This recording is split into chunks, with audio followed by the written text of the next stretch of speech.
Hoosier Trapper Outdoors is brought to you by Hoosier Trapper Supply, Leatherwood Creek Trapping Scents, HTS Productions, Hoosier Trapper Deer Scents, and Leatherwood Wildlife Art. All right, thanks for joining us for this episode 9 of Hoosier Trapper Outdoors Season 3. As you can see, we've had a good bit of rain. We started out pretty slow start, crops still in the field, of course busy at the shop, and then as you saw in the last episode, we set up location. And then we interruption of deer season. You know, it used to be you didn't have to work around deer hunters years ago, and now of course deer hunting is so popular, and most of us deer hunt too. But so now you got to kind of avoid trapping in areas where there's deer hunters, which is most everywhere nowadays. So and the other rule of thumb is once trapping season kicks in, you're going to have bad weather, whether it be snow or whatever. Rain actually is one of the most difficult things to work around, and we had over 2 inches of rain 2 days ago. So we're going to set up this location right here. We'll get over here and talk about it a little bit. But on this episode, we'll have a couple product highlights, trapline tips, and then we'll work on fleshing and stretching a raccoon skin. So hope you enjoy the show.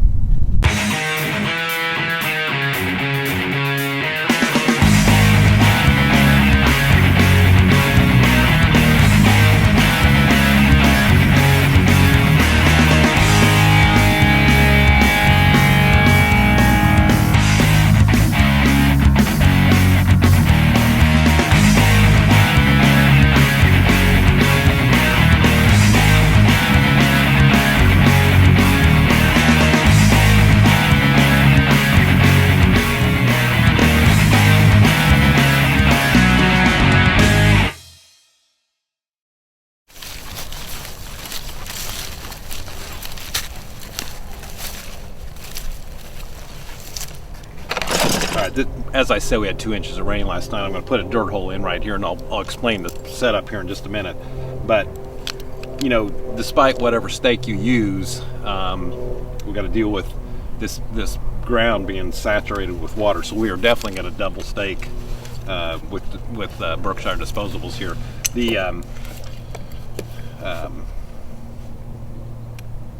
The soil, you have to use your judgment with these stakes. If you are in question of the condition of the ground holding the stake, then double stake with it, and then generally, then there's no concern with the animal pulling it out. So we just basically ran two cables on, and we're gonna double stake with that, and then we got the insurance that the animal's not going to pull it out. So.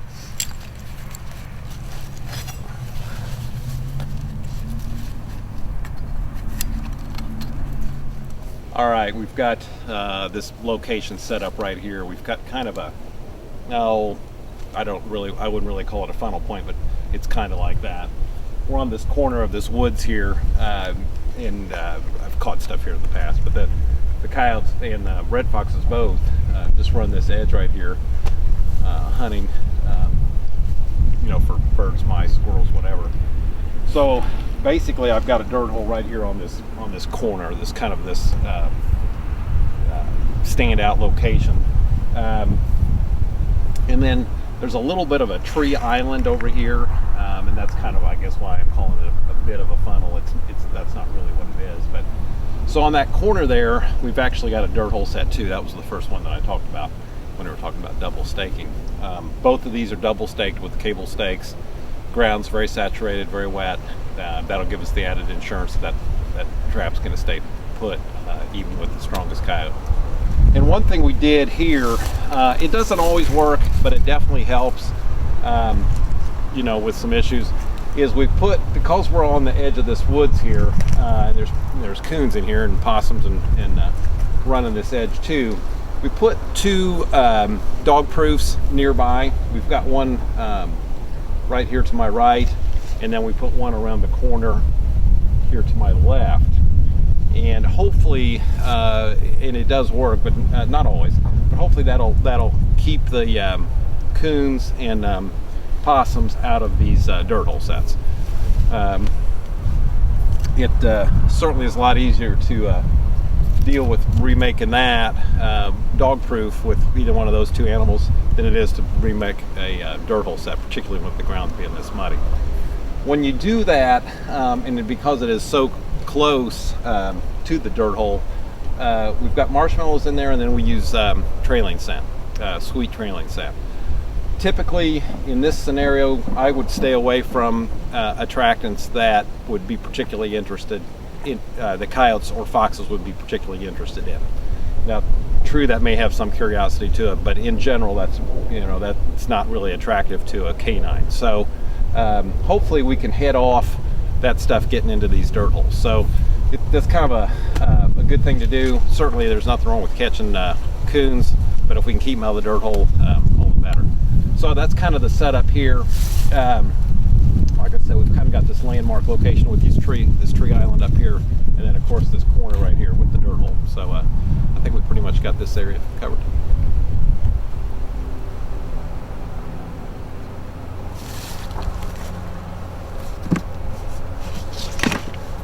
Okay, in the segment that you just saw, we used the two dog-proof traps to keep the coons and possums, etc., from getting into our dirt hole sets.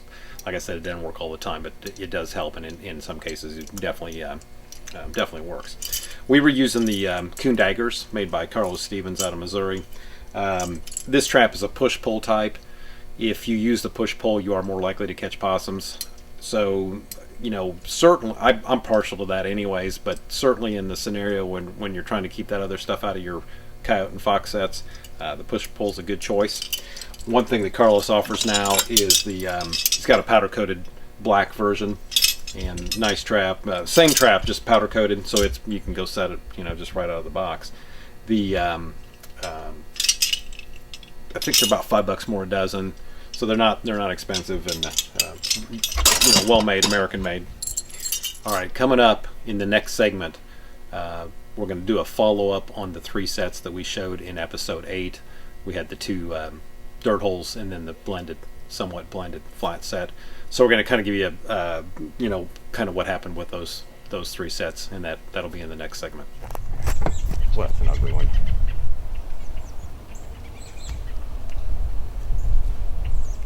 All right, this is actually check day 1, and these are the 3 sets that we showed you on the last show. The 3 here that are really close together, the 2 dirt holes and then the blended flat set in the middle. Caught this one in a dirt hole, top dog, vixen elixir, and coyote urine. This coyote's not real big, and it's well furred, but he's kind of ugly. He's pretty dark, and but he's well furred, and we'll take him. It's always cool to catch a coyote, but he's kind of ugly. So anyways, that's what's up with this. It's always cool to catch him on the first night. Sometimes you got to have that settling in effect, your scent calms down, all that, but when you catch them the first night, that's always a bonus. So anyways, we'll take care of him and reset this trap. That's another thing, when you make a catch, definitely want to reset same location if at all possible. If you got real soupy mud, you're gonna have to move over 5 foot and make another set, but it's dry and we're good here, and we're gonna reset this and go on down the road. All right, we caught this coon here. This is the same set that caught the coyote yesterday, so obviously didn't deter anything else from coming by. So we're actually just going to take care of this coon, and then we're going to actually remake this set. It's actually got more eye appeal. Certainly smells like the coon, which is absolutely has absolutely no deterrent to a coyote or fox coming by. And got the visual of the torn up area. So definitely going to remake this, and in my view, it's an even better set than it was prior to catching this stuff. So anyways, same set as the coyote yesterday, coon today, the flat set and the other dirt hole undisturbed. So we'll be up and ready for tonight and see what comes through.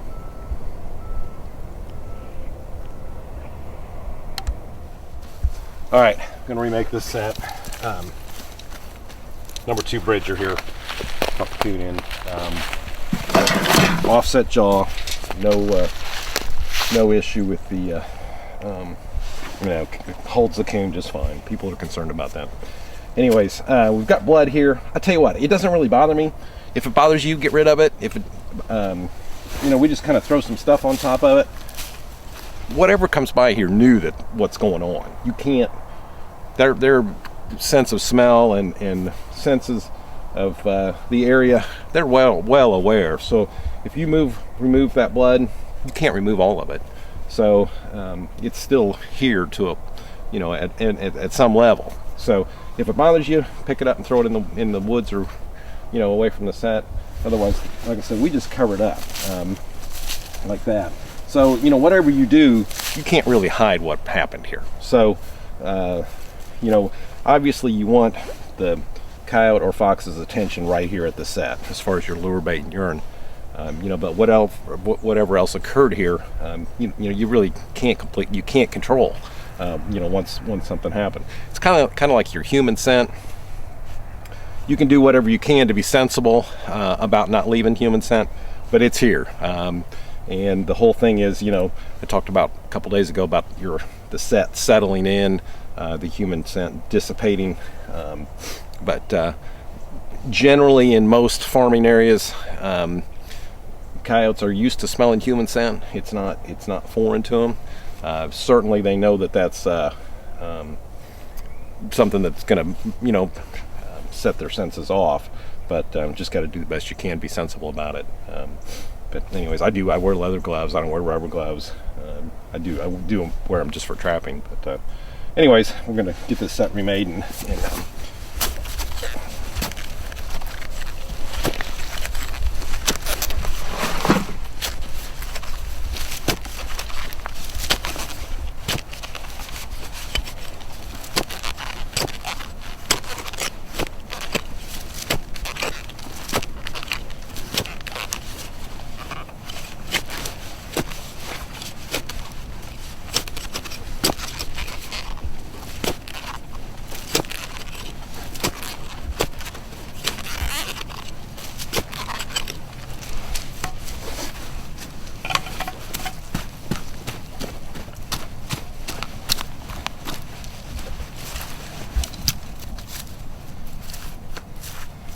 here again, we got people tell me they get a little blood on the trap or whatever, and they try to wipe it off with the leaves. You may visibly be able to get rid of that blood, but that smell's still there. That coyote or whatever that comes by, they know that that's there.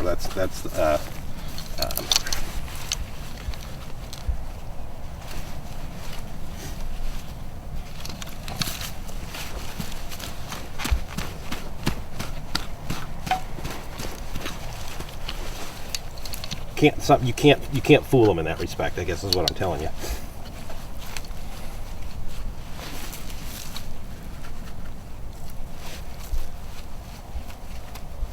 Get the trap well bedded.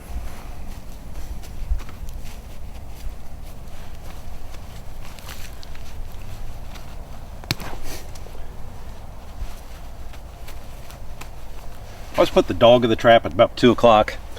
I feel that's, if the coyote or whatever is working the set, you have no control completely over how they approach the set. But generally, with the angle of the hole, we're going to put a little bit of debris back here for a backing. Chances are you got a bigger chance that he's going to come in from this way, and I feel like this is one of the areas that's less likely to get stepped on. So that's kind of the idea behind that.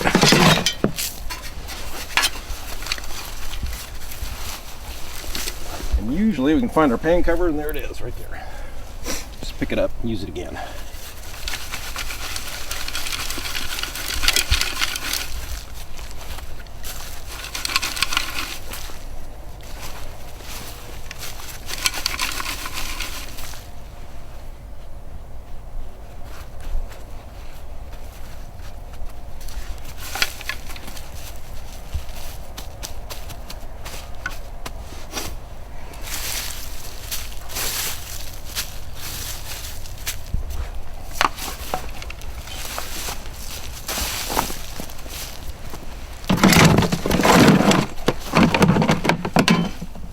Now, since we caught a coon, obviously with the coyote yesterday, we did not need to re-urine with coyote urine. But since we caught the coon, I'm going to put a little more coyote urine down.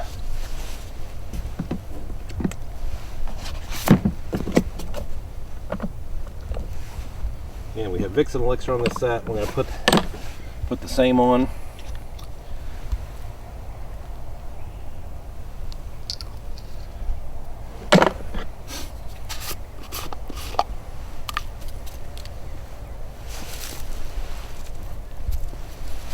and some top dog down in the hole.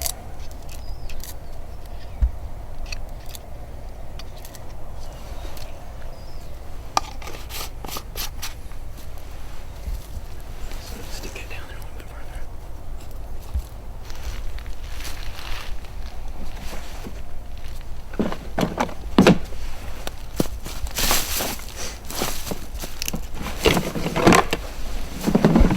And we're good to go. Nice coon this morning. Beautiful morning. It is pretty cold though. It's about 20 degrees for this time of year. But anyways, see what happens tonight.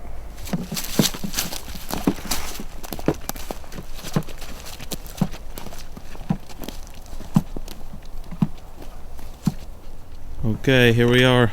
This is Justin. Charlie couldn't make it out today. It's Sunday and he doesn't live in this location. So I went ahead and told him I'd check him for him. And check day 4, we have a coon. And this is where the flat set was that he showed you how to make it.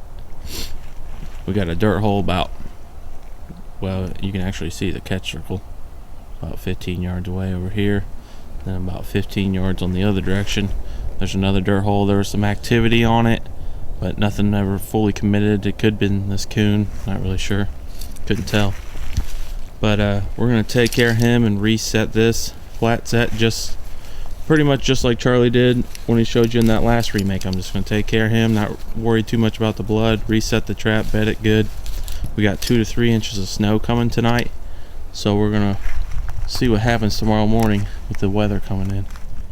All right, the past segment that you just saw when Justin was showing catching the raccoon on the day that I couldn't get up here, we actually flipped the traps off. The next day, didn't catch anything that day. That would have been the 4th check day.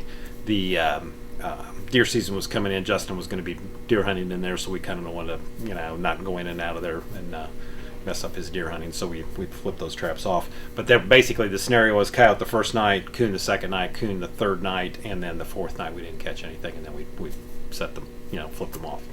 All right, with Christmas coming up, we have our DVDs. They make great Christmas gifts.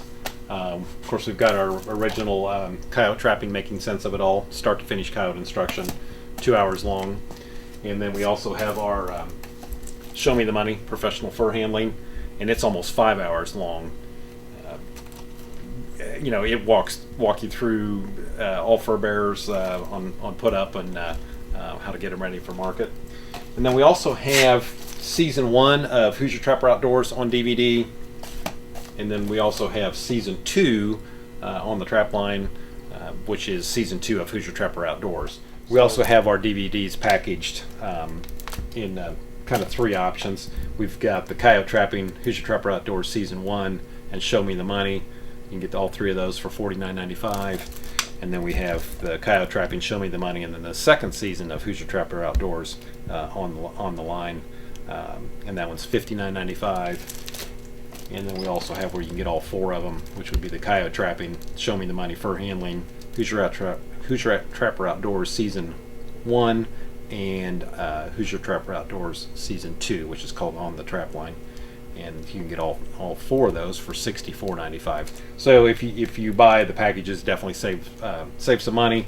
This package right here, I think there's 12 hours of trap line viewing on this bundle right here. So if you got a trapper that you're buying for Christmas, you might give those a thought.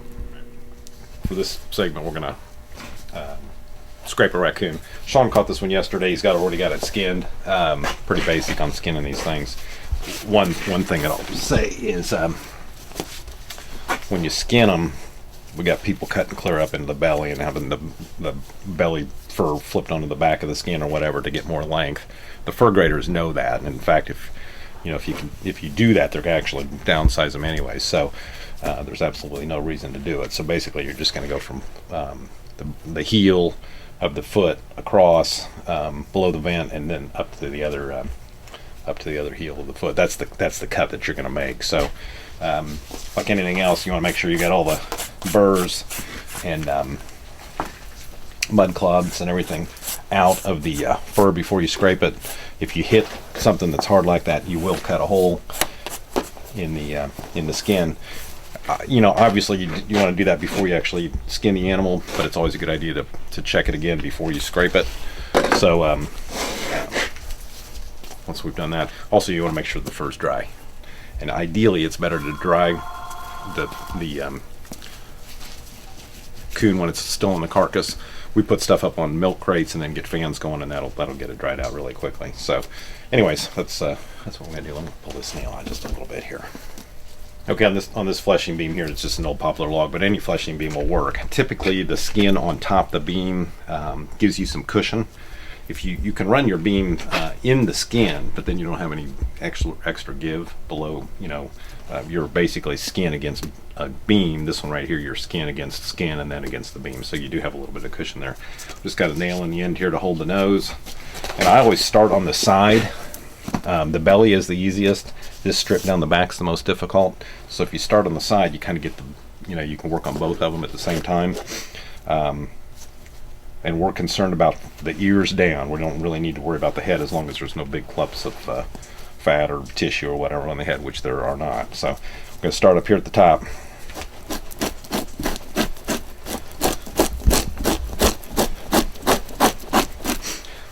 Once you get it started, and you can put a lot of pressure on there to get it started, and you want to stay behind the fat. Don't go over the top of the fat.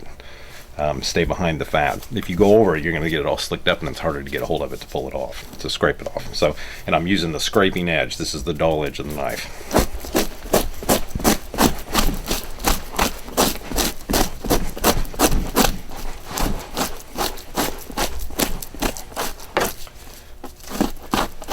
Get around the front legs. As you work your way down, then you just pull it up and then just lean against it.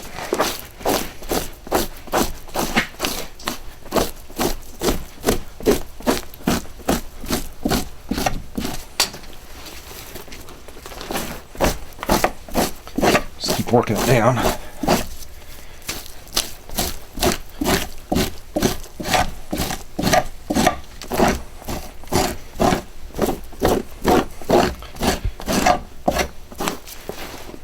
Okay, we got that one side cleaned up. I'm going to flip it over and do the other side.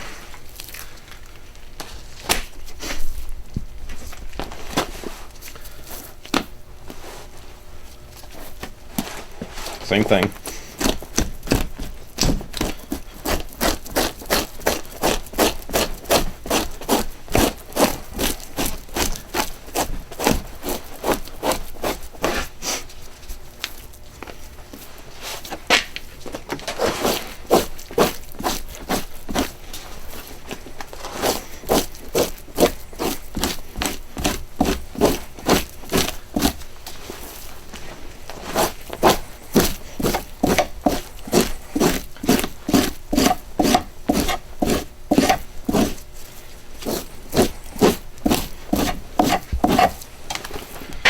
Okay,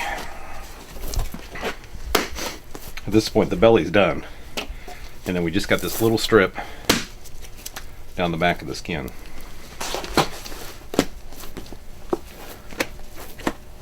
And this is the neck area. This is the most difficult area to scrape. To get that started, this is a necker fleshy knife. The back edge of the necker is sharper. This one definitely could be sharper than it is, but anyways, you're going to start working at an angle like that. Should we just shave that off of there?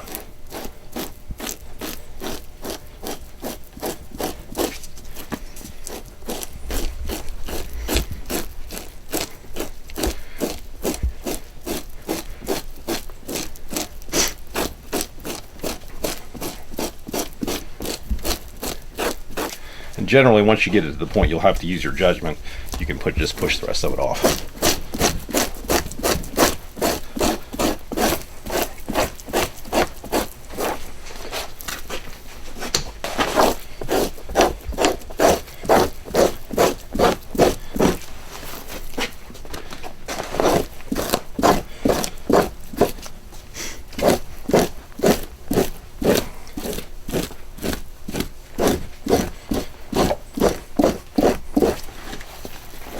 Work your way down the tail.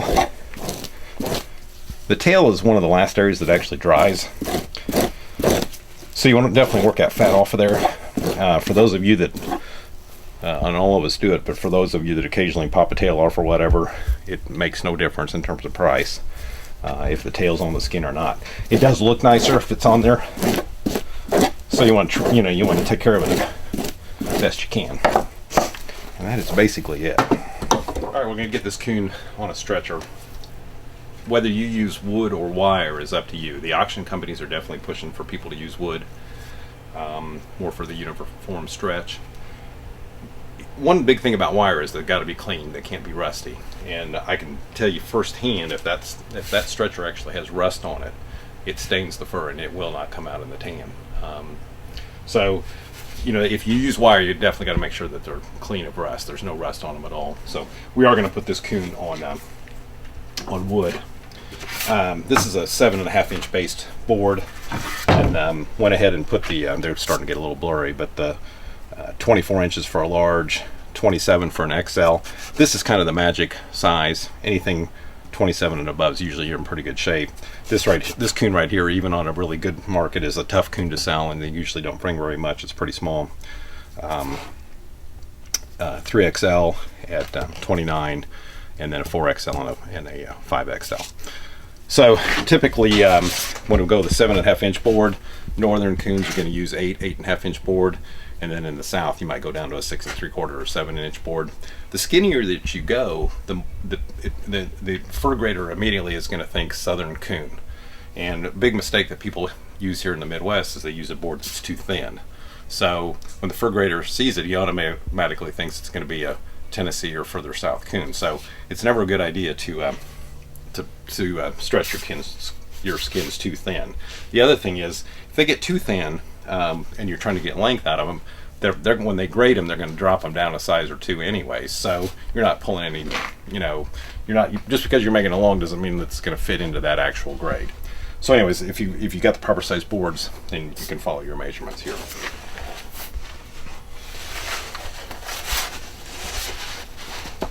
Put the coon on the board. One thing about boards is they don't have any flex to them or give to them. So you got to be careful. It's easy to overstretch them, and when you overstretch them, then you're thinning out the fur. It's not going to feel as heavy. So typically, you got to kind of see where you're at. This coon is going to make a 32-inch coon length very easily, but it's definitely not going to go to the 4XL size. So there's no reason to sit there and just crank on it, because you're not going to make to the next grade anyways. One thing you need to remember too is that when they grade these things, and when they measure them, they always measure to the highest side. So when you pin them,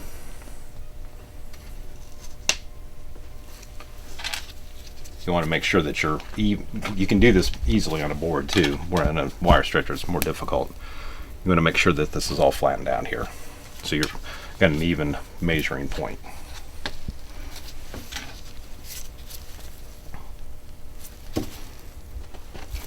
And the tail, I mean, you can go through and pin it, you can put screen on it or whatever. A piece of cardboard works just fine, and it'll help absorb some of that grease too. Just flatten your tail out, make sure it's opened up, put the cardboard on there, and then you just pin that down. You may have to hit this with a hammer. Pin your glove down.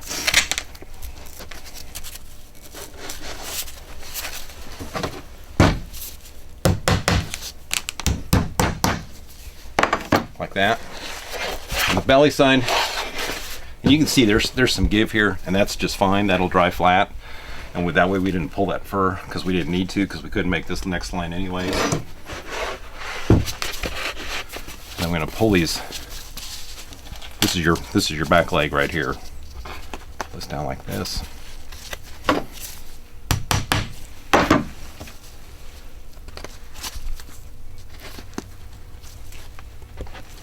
The better you can make these things look, the better your product looks, and you will get the benefit of the doubt when they're grading them. So it's important to always do a good job. If you don't do a good job, it's going to hurt you. So you might as well either sell the stuff green to a local fur buyer, or pay somebody to put your fur up, or learn how to do it properly, which is, the best alternative.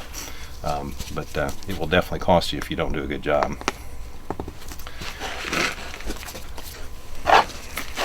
Now the inspection window, this is a male coon, so we're going to go above the penis. We're just going to cut this loose area out like this.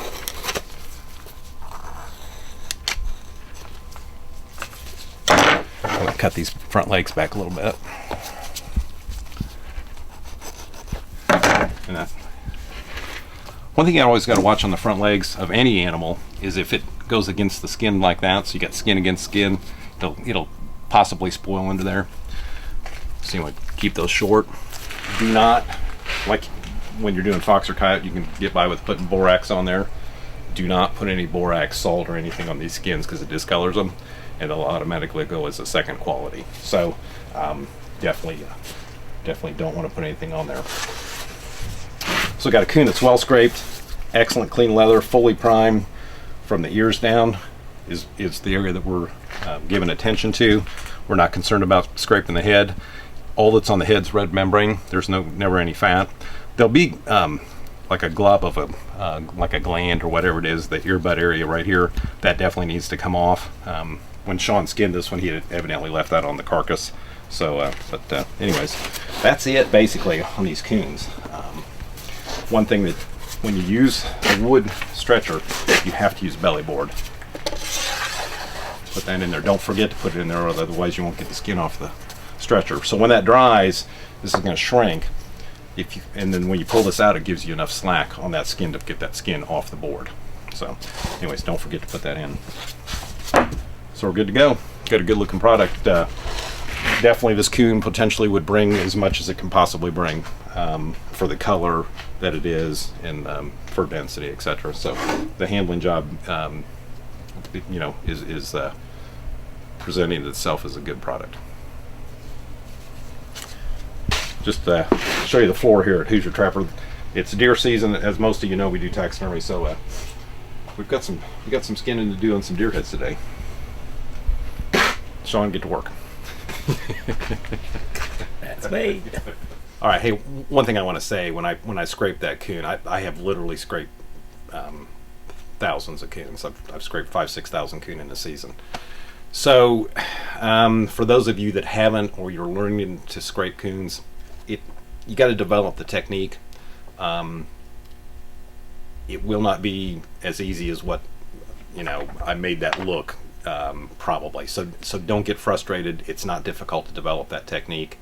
The main thing is to stay behind that fat. So, like I said, for those of you that are just learning to do that, just keep at it. You'll get it.